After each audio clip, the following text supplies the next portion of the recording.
We're looking at a vast subject today. A vast subject. For me, still in the stage of research.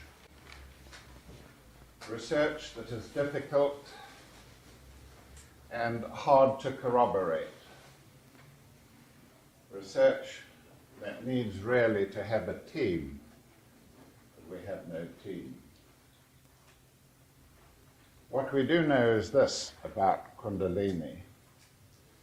It is related to fire. It is the central theme of Kundalini, fire. That is familiar to us because fire is the central theme of alchemy. There was never any alchemy without fire. And the fire in the grates of the alchemist was not the only fire. There was spiritual fire. And if this subject is ever going to be more than comprehensible to you, you have to understand that when your consciousness is sufficiently sensitive, you can experience this fire. You can't describe it in terms of anything else, of airiness or earthiness or wateriness. The closest that you can describe Kundalini with is fire. And so there has grown up many concepts and misconceptions about the nature of Kundalini. It still remains shrouded in mystery and confusion. And many of the yogis who should know better have added to that confusion. Added to it by talking about terrible dangers involved in it. Added to it by giving the impression that it is almost exclusive to those who will give their whole lives to it, or to the yogi, or to the guru. And so it is very difficult to start research work on a subject that is already grey, neither black, neither white. We're going to be tracing rather superficially here today, because of the amount of time available, the spiritual growth of man, all the way towards its finale, which of course you must understand again is fire. The beginning of man was fire. God is an all-consuming fire. We are, each one of us, the embodiment of sparks of that fire, which are called monads. We begin as the monad, spark of the divine, and we end in that fire. For my God is an all-consuming fire. We have, of course, more fire around us than meets the eye. The core of the planet is fire.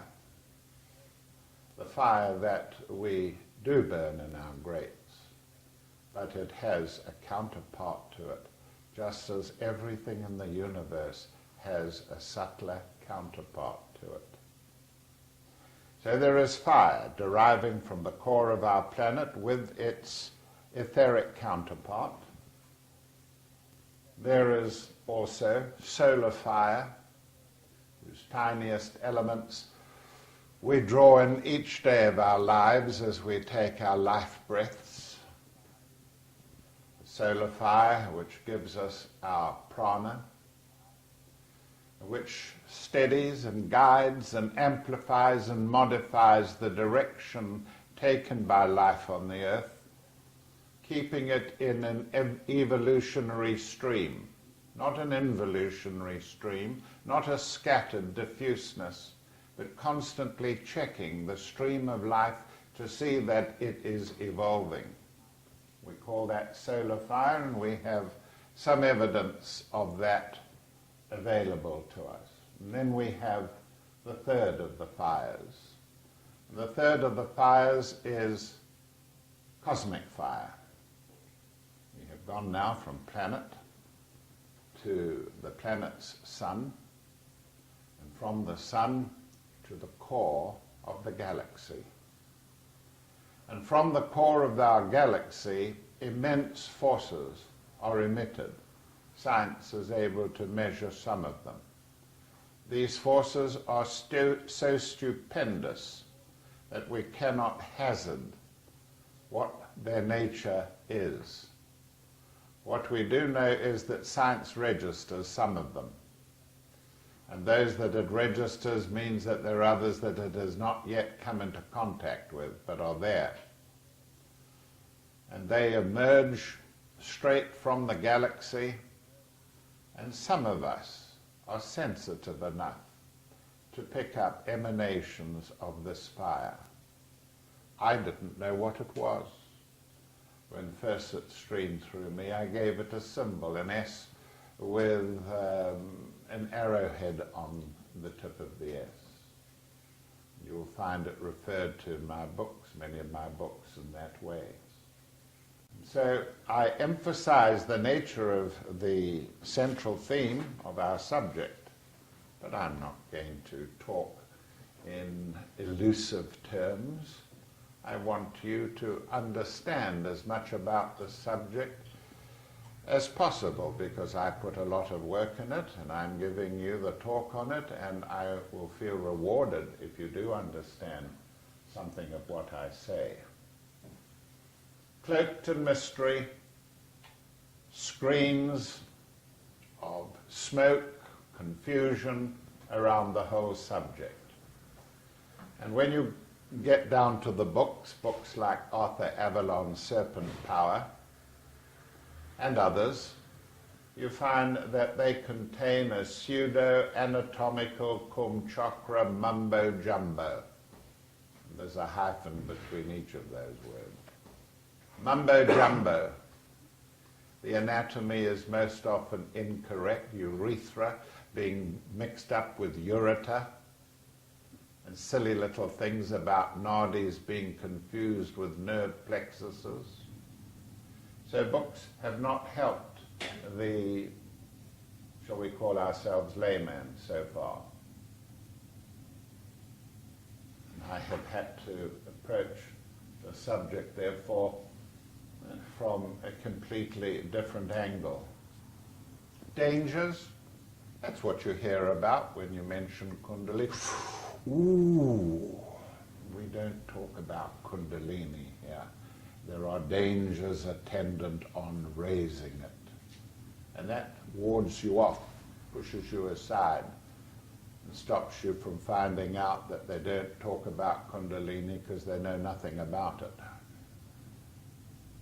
Yes, there are dangers, but dangers no more than associated with all esoteric endeavor.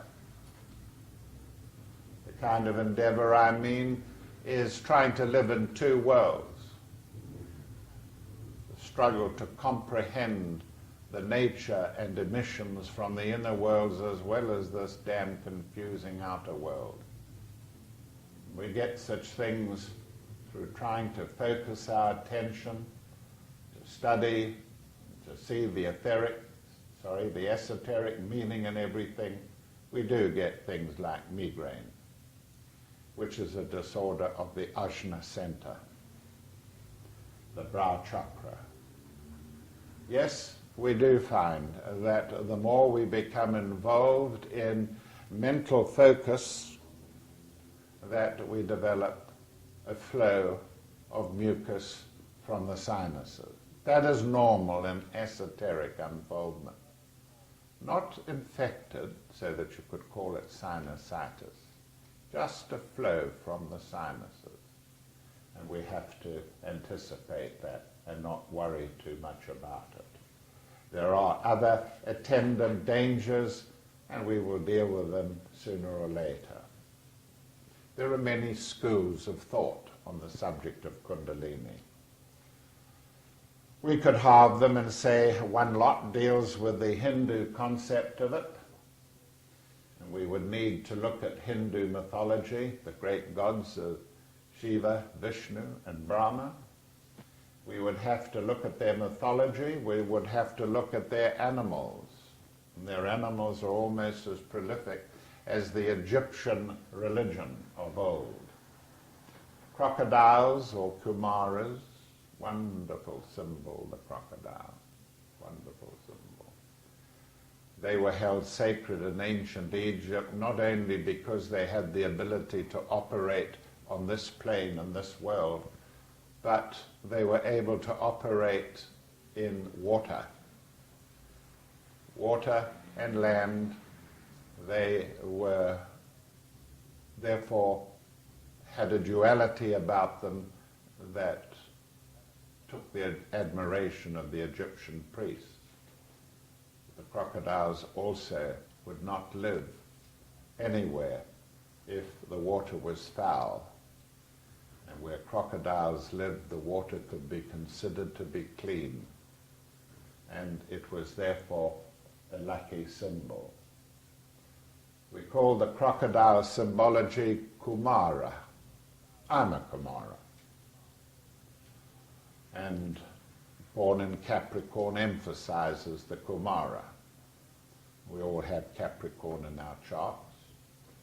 We all struggle for initiation as a matter of everyday esoteric unfoldment. So the Hindus had crocodiles, they have snakes, of course, they have chakras, they have nadis, they have lotuses, and they use every device to try and convey the intricacies of their religion.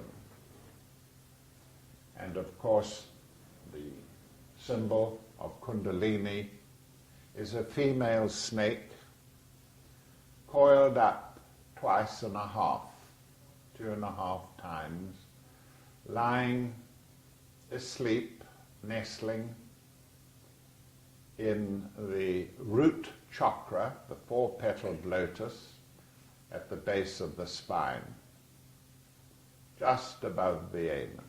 So close to the anus that concentrating on contraction of the anus, which we do every day, can be extended to be the capacity to draw yourself into the body. Always remembering, of course, that meditation must be on something inside the body. Meditation, as you would like to call it, on something outside the body, a beautiful object perhaps, the center of a lotus flower. That's not meditation. You can't meditate on anything outside the body. And so the symbol of Kundalini, to you and to me who have some knowledge of anatomy, is the symbol of a coiled snake, or if you like, it is a circular muscle, which we call a sphincter. And in the case of the anus, the sphincter has 2 sphincters, the external anal sphincter and the internal anal sphincter. Energy follows thought, and when we contract the anus as a discipline, energy follows thought. And the energy goes to the root chakra where Kundalini lies.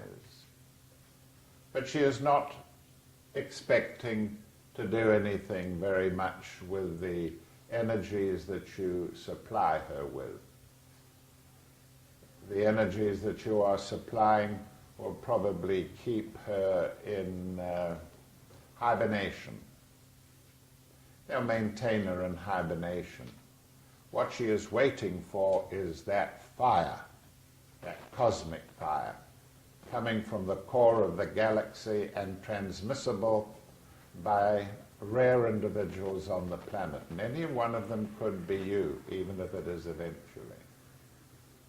And that fire comes down. Kundalini rises, but the fire comes down, and what is common to 2 of them is the tract that they meet in. And the tract is an etheric substance, a tube, not to be confused with the spinal canal, which is a tube. not to be confused with the spinal cord, but an etheric channel. And it is inside the sushumna, this channel, this etheric channel, that the fires blend. The male fire, not the neutral fire of solar fire, the male fire of cosmic nature, and the other fire, which is the fire. I sympathize with you with that, because I have my bottles of water out of the freezer at night. They help cool my body down when I'm working on this kind of thing. And of course, when you put them down and seal them up, and you retire within yourself, sometimes you get this bang goes off. And it's just the ice contracting and straightening the bottle out. So I sympathize. Don't do it again. And so all this is the Hindu method of presenting the subject. It can be quite attractive if you have a kind of third-ray attitude towards religions. The third-ray attitude is, I'll look at all of them.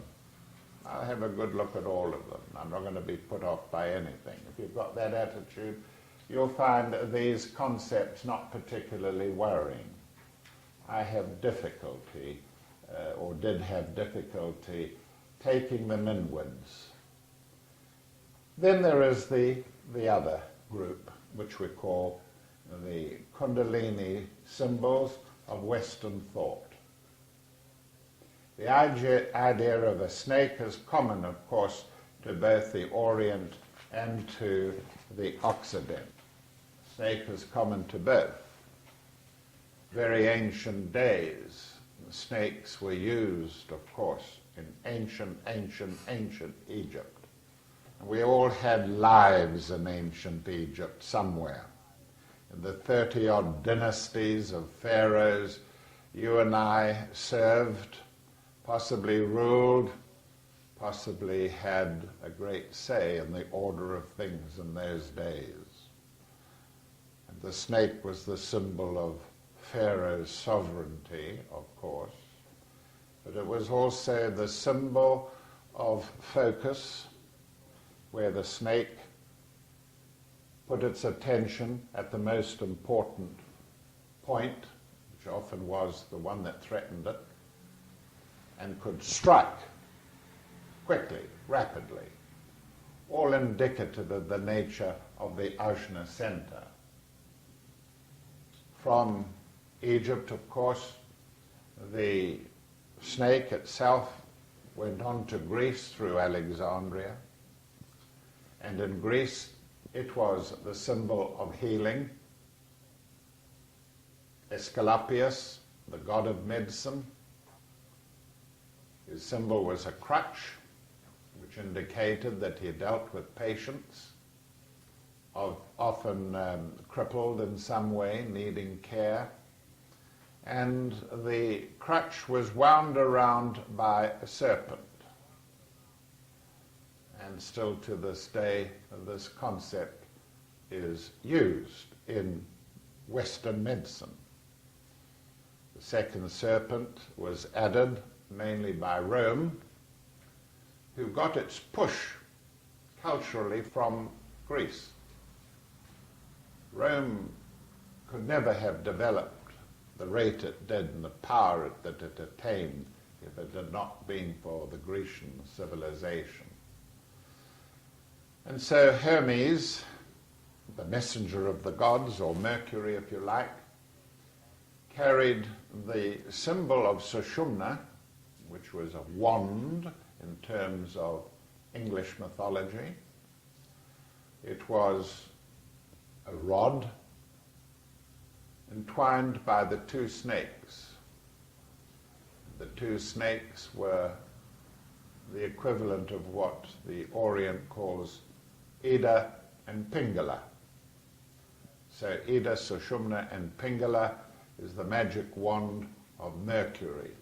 Wings are added to it not only to indicate the outer major chakra, which is a winged wheel, but to indicate flight, the capacity of Mercury to oscillate between the creativities of earthly men and the gods who inspired the creativeness.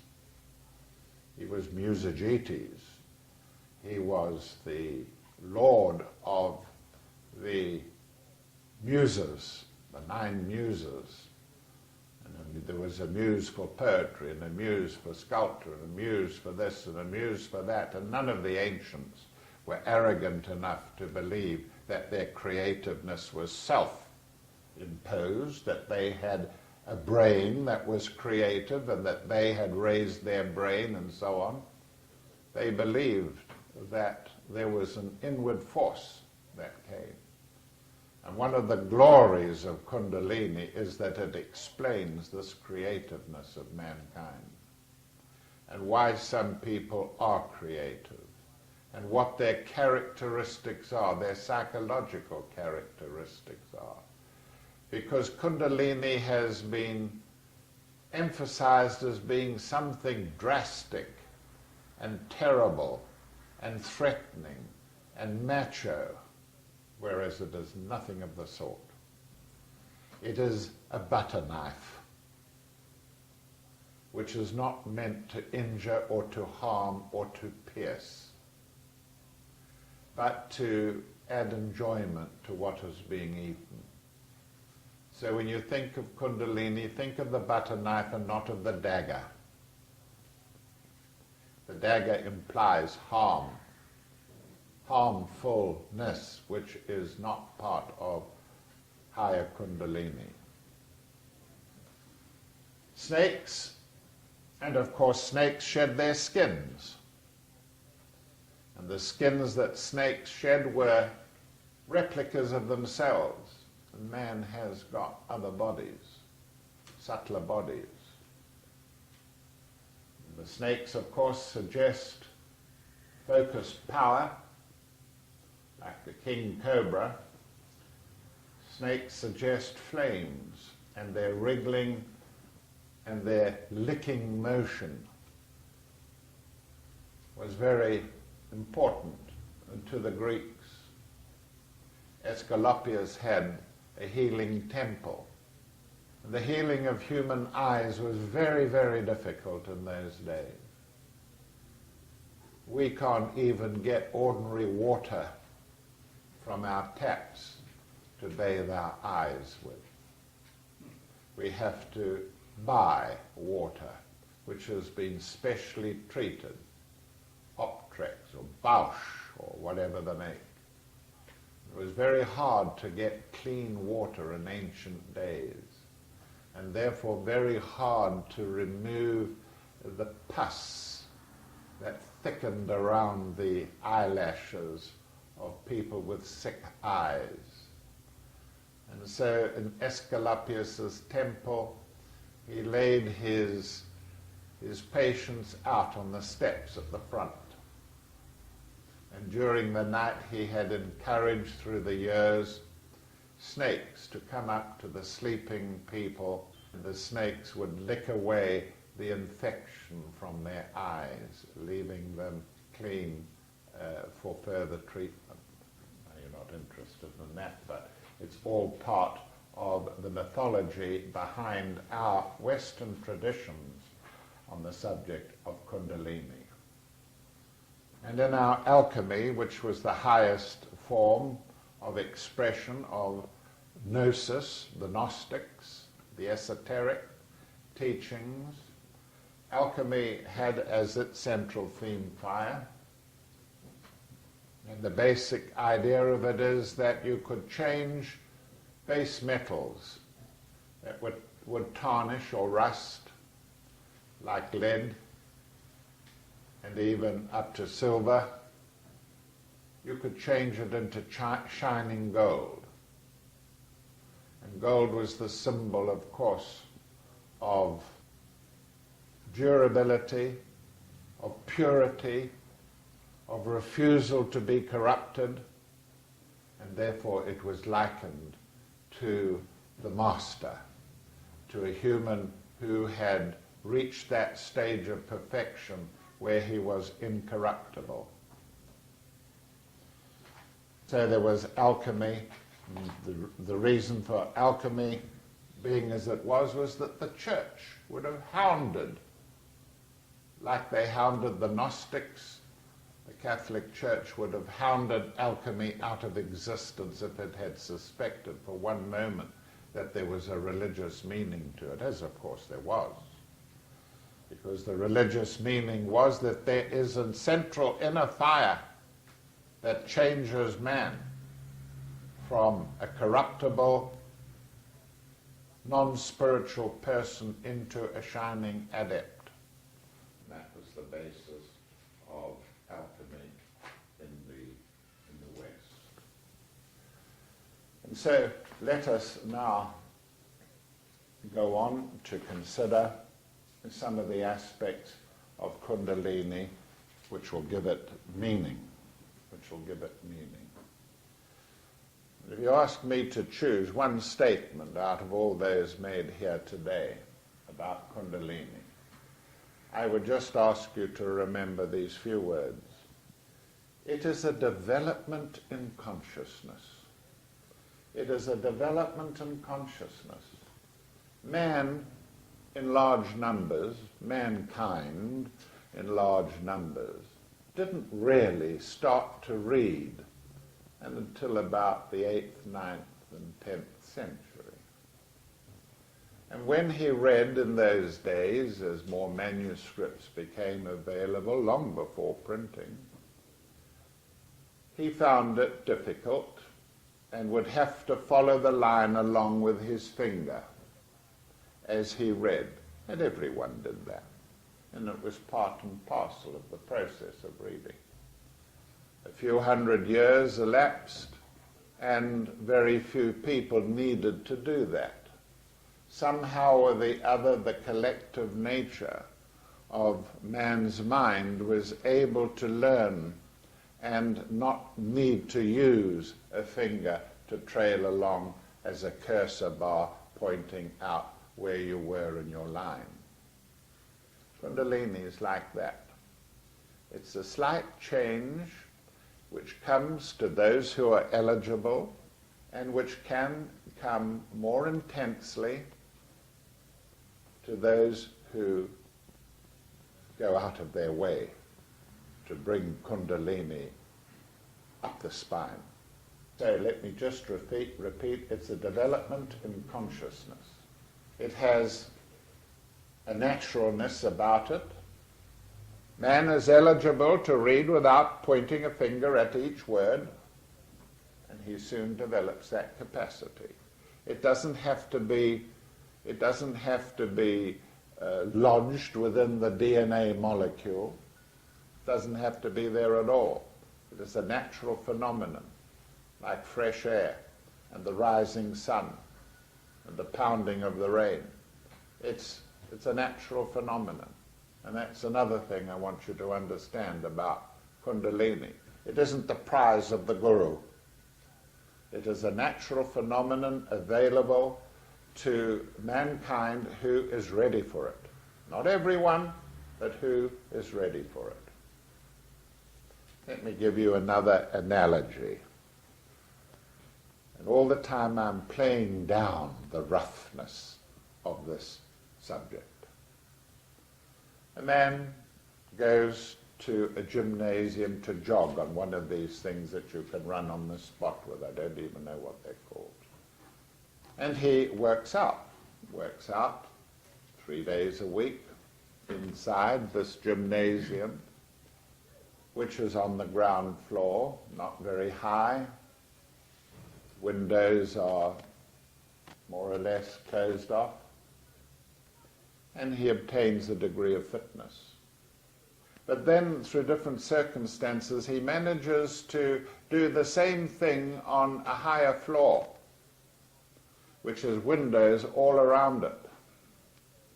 And as he jogs, he is now able to look out through the windows and he can see the countryside. He can see the blue and the distant mountains. He can see the happy faces of school children crossing the road. He's in contact with nature. Now, the two scenarios are very different. Yes, he kept fit, jogging down below. Now he's jogging, and he has a view, and his eyes are faced with sights of beauty. That is an elevation, a development in his consciousness. And I'm using it as an analogy to show you that there are many things probably in your life that have lifted your consciousness quite unconsciously. I want you to think about these matters when you get home to the peace and quiet of your own room. The room of one's own, so important. We're talking about forces that come from the sun, and we're talking about forces that arise from the center of the earth, where there is fire in the center of the earth, the core of the earth, and of course there is nuclear energies being elaborated on the disk of the sun. We're talking about two fires there, and we're talking about the link between them. Now, we all know about the prana that comes from the sun. We know that it is attached to the oxygen molecule, which is a twin helix seen by Leadbeater. We know that the prana forms globules, and these are attached to the oxygen molecule.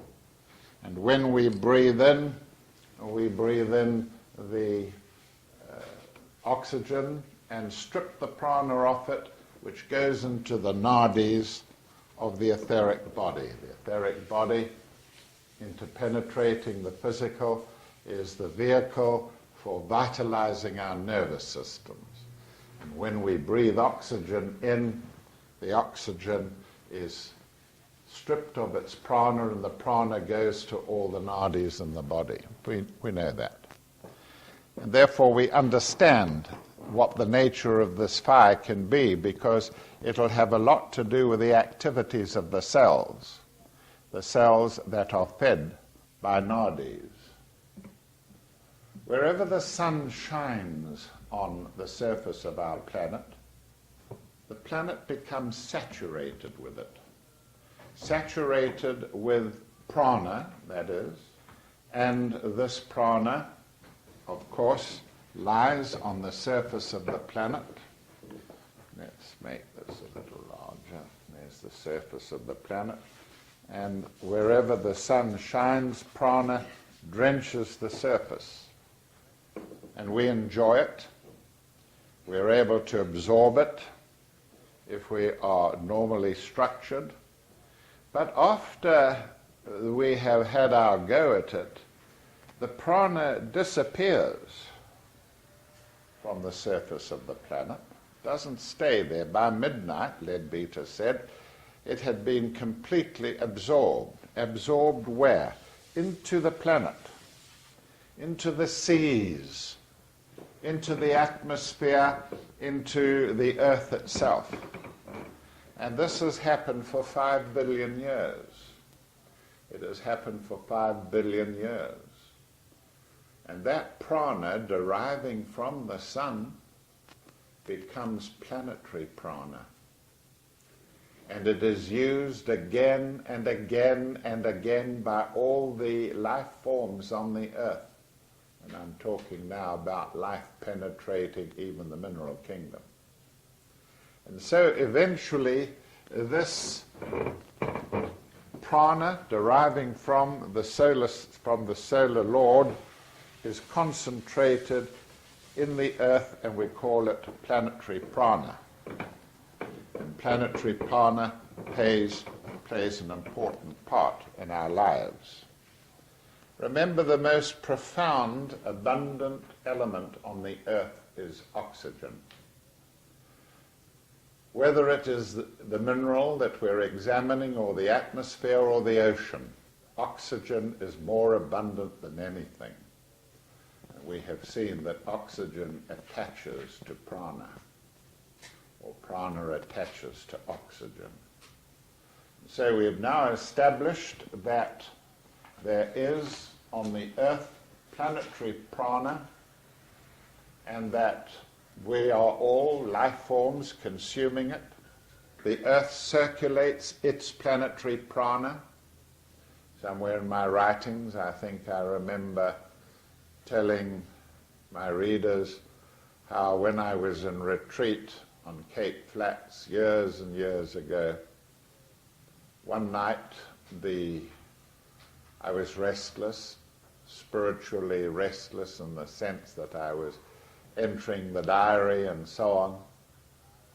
And during the night, lying in a half-wake state, I could hear the winds blowing from the South Pole.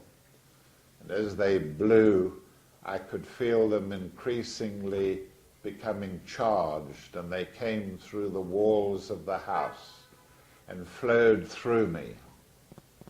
And I must have winced or groaned, because my dog came into my bedroom and put his paws up on the bed, and I put my hands out around him, and he cried as I touched him, because these channels, these threads of charged planetary prana had charged me up in the process.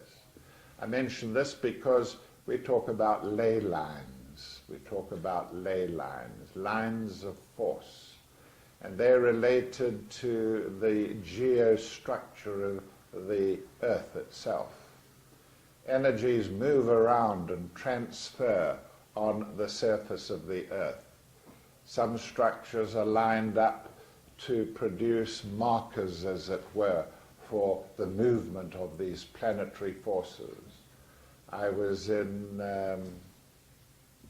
Canberra the other day, and Canberra is constructed on the basis of ley lines which cross that area.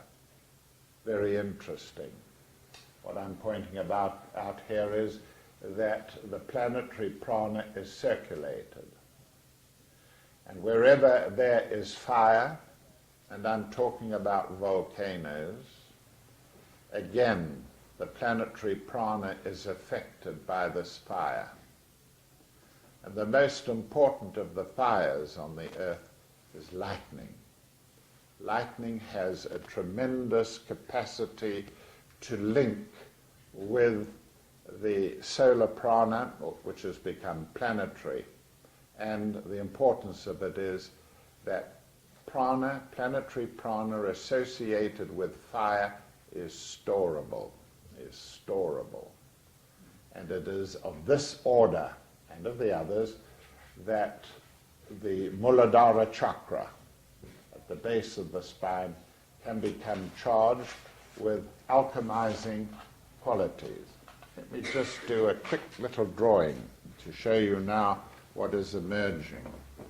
Let us say, if this is the earth, if that is the earth, I'm talking now about a planetary prana that is part of the earth, having evolved through the forms of the earth. And not to be confused with the actual red-hot fire of the vulcanizing forces at the center of the earth. But we live on the surface of the earth, and these flames, as it were, of the Kundalini of the earth, the planetary Kundalini, are able to travel up us because we have a chakra at the base of the spine, and there's its symbol, a four-petaled lotus. And if we are eligible, some of these flames passing from the great reservoir of Kundalini are able to dart up the spine, depending on the spiritual capacity of that individual. And so really now we're beginning to see man as being partly evolved on the earth. Let's put his legs there, as it were.